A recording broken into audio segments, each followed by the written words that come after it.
Dans l'assemblée des saints, assoiffé je me tiens, que ton onction descende sur moi.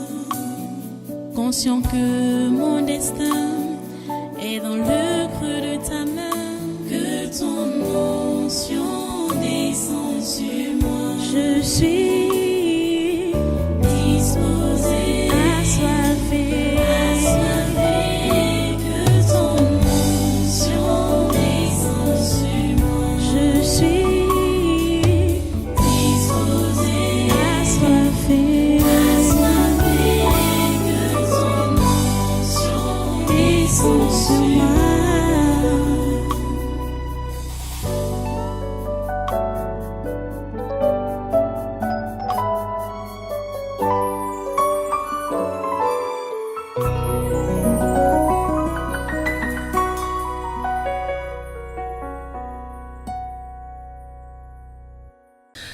Alléluia. Tu vas encore un peu t'asseoir. On va prendre une autre phase. Maintenant, on va prier pour l'Afrique.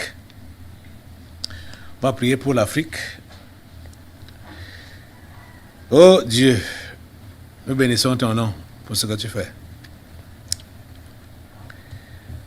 Ce qu'on dit, le problème de l'Afrique, c'est l'Africain lui-même. C'est très bizarre. Oh, l'Occident arrive à nous avoir parce que nous ne sommes pas soudés.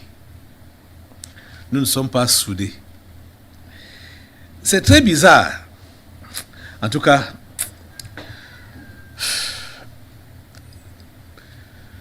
tout le monde n'est pas humain.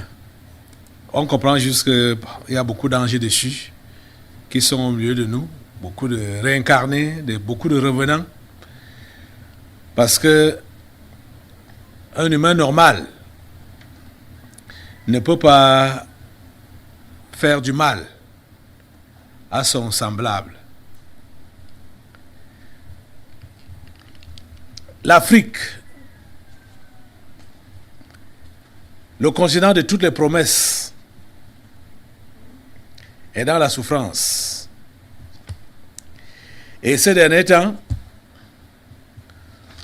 on voit quelques étincelles qui veulent briller par-ci par-là. Et c'est encore les Africains, ou soi-disant, qui sont en train de coopérer avec l'Occident pour que l'Afrique continue à croupir. Vous savez que le Mali, à l'heure actuelle, est un bel exemple. Pour nous ici, en soutenant le Mali dans la prière, et les dirigeants maliens actuels en les soutenant dans la prière, c'est parce qu'on sait que c'est la main de Dieu qui est sur le Mali. C'est la main de Dieu, le Dieu tout-puissant, le Dieu d'en haut là. C'est sa main qui est sur le Mali. Et il y a une audio qui circule ces derniers temps, une conversation entre Alassane Ouattara et Boubou Cissé. Et on comprend réellement que Alassane Ouattara, c'est l'ennemi des Maliens. L'ennemi juré des Maliens. C'est lui qui est derrière ça. C'est lui que la France utilise contre le Mali. Alassane Ouattara. Et Boubou Cissé, Boubou Cissé, un Malien, mais qui travaille également pour le compte de la France et des Occidentaux. Il a été Premier ministre au temps d'Ibrahim Boubacar Keïta. Boubou Cissé. Donc, vous entendez leur conversation, vous êtes dépassés, que ces gens sont contents de la misère, de la souffrance des êtres humains, des Maliens. Ils sont contents, ils disent qu'ils vont craquer. Le Mali ne craque pas. Assimi Goïta ne craque pas. Nous allons prier pour le soutien de Dieu. Pour Assimi Goïta, ses camarades, donc son gouvernement et tout le peuple malien, pour qu'il ne craque pas. La conversation a eu lieu, je crois, c'était le 27 janvier, quelque chose comme ça. Il donnait soit 2 semaines ou combien de semaines là pour que les dirigeants maliens craquent. Mais ils ne vont pas craquer. Nous allons les soutenir. Personne ne craque, même les Maliens. Personne ne craque au nom de Jésus. Écoutez cette vidéo, du moins cet audio en vidéo, bien sûr. C'est une audio en vidéo. Regardez, écoutez cela. Comment, et vous allez vous rendre compte comment ils sont contents. Ils sont contents parce que les Maliens souffrent et ils vont souffrir. Et à cause de ça, là, ils vont céder. Ils ne cèdent pas. Écoutez et regardez. Alassane Ouattara en guerre contre le Mali. Fuite audio d'un appel téléphonique entre le dictateur ivoirien et l'ancien premier ministre malien. Chers auditeurs, Chris Yapi, toujours au fait des investigations, ne cesse de vous démontrer la capacité de nuisance d'Alassane Ouattara vis-à-vis des pays frères de la sous-région ouest-africaine. Après la divulgation de l'audio du sommet extraordinaire de la CEDEAO sur le Burkina Faso, du 3 février 2022, qui prouvait le double, voire triple jeu d'Alassane Ouattara, entre ses dires publics, notamment au Gabon, et ce lors du dit sommet, Chris Yapi est à même aujourd'hui de vous divulguer un échange téléphonique datant du 27 janvier dernier entre Boubou Cissé, Premier ministre d'Ibeka, et le despote des Lagunes. Écoutez sa suffisance et son mépris vis-à-vis des autorités de la transition de la République sœur du Mali et comment il se délecte des souffrances du peuple malien. Alassane Ouattara est en guerre contre le Mali, son peuple et ses autorités. Allô? Oui, bonjour, monsieur le président. Frère, bonjour, comment ça va? Ça va, merci, vous-même. Oui, ça va bien, ça va bien. Tu es où, là? Je suis arrivé hier sur Abidjan. Ah, d'accord, on m'a fait le message, mais je ne savais pas si tu étais à Niamey ou à Abidjan. Je suis arrivé hier. Ah, ben, je suis content, je suis content. Je vais rester quelques jours ici. D'accord, en attendant qu'on se voit, je voulais que tu me briefes un peu. Oui, Parce oui, que oui. Je vois le président de la commission aujourd'hui avant qu'il n'aille au Burkina. D'accord. Voilà, Okay. comment les choses se passent au Mali. Bon, malgré tout ce qu'ils veulent faire croire, oui. La situation reste très difficile pour eux. Vraiment, ça va être extrêmement difficile de tenir encore 3 à 4 semaines financièrement. Donc, la pression, elle est vraiment là, elle est réelle, elle monte.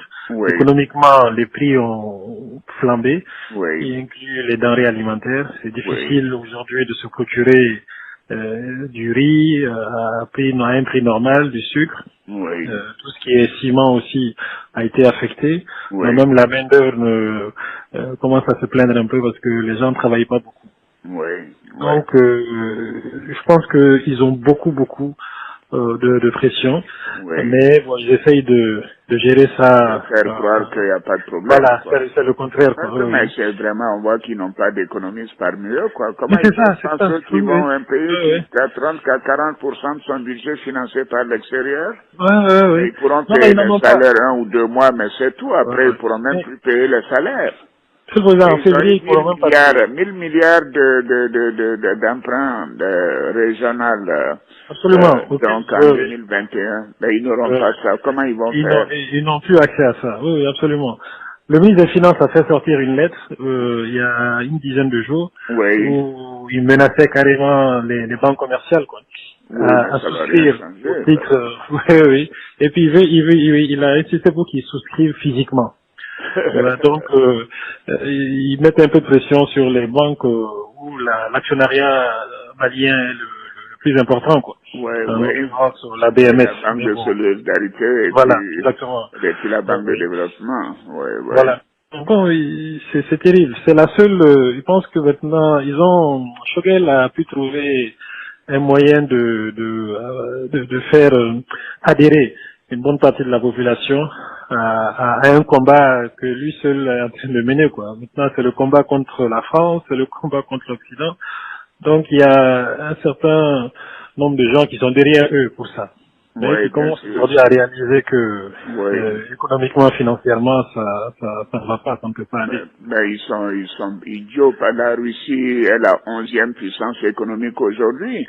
La Russie n'emprunte pas les moyens du Canada ou de la Corée. Vraiment, c'est pas la Russie qui va régler leurs problèmes. C'est vraiment, on doit être des naïfs et des ignorants.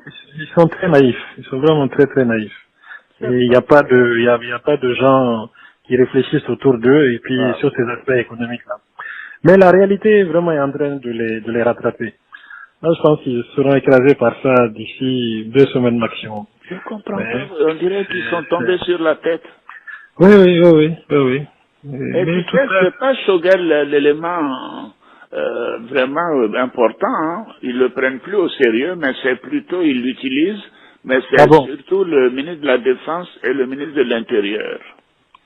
Oui, en tout cas, la défense, j'ai toujours su qu'il était un peu, le plus jusqu'au boutiste, quoi. Oui, c'est un rusophone. Il pense que quand il va voir que la Russie peut pas les aider, en dehors de leur faire des promesses et d'envoyer quelques vieux matériels. Écoute, je suis en train de faire un point. Bon, si j'ai l'occasion. Oui, non, j'essaierai de te voir ça avant de, je pars, je crois, c'est mercredi ou jeudi, mais je ferai tout pour te voir. D'accord. Avant de voyager, on a le sommet à Accra le jeudi, et c'est là qu'on parlera du Mali et de la Guinée. Et puis, ensuite, je continue sur Addis Abeba. Je ferai tout pour te voir avant. D'accord, monsieur le Président, ça me fait plaisir. Voilà. Si tu as une information urgente, n'hésite pas de m'appeler. Hein. D'accord. Voilà. Merci beaucoup. Merci, monsieur le Président. Merci bien. Bon après-midi. Bon courage. Merci. Hein. Merci bien. Merci bien. Vous voyez, même comme Jeune Afrique, de son côté, est en train de vouloir prétendre qu'il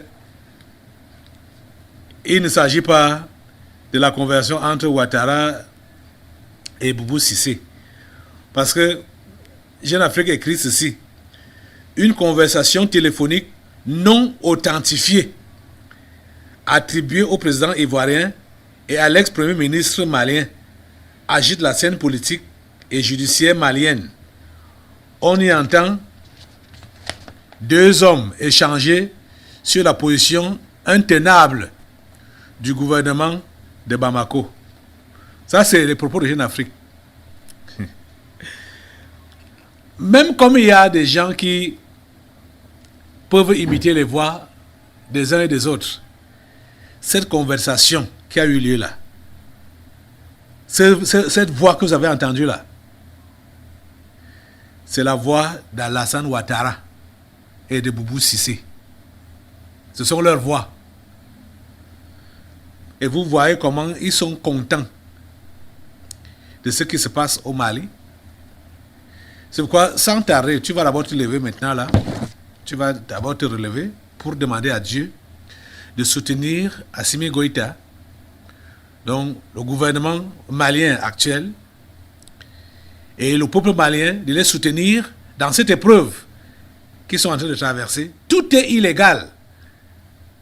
Tout est illégal. Il y a même d'autres vidéos, on n'a même pas besoin de vous... Il y a même d'autres vidéos, malgré le fait qu'ils ont décrété l'embargo, et décrété que pas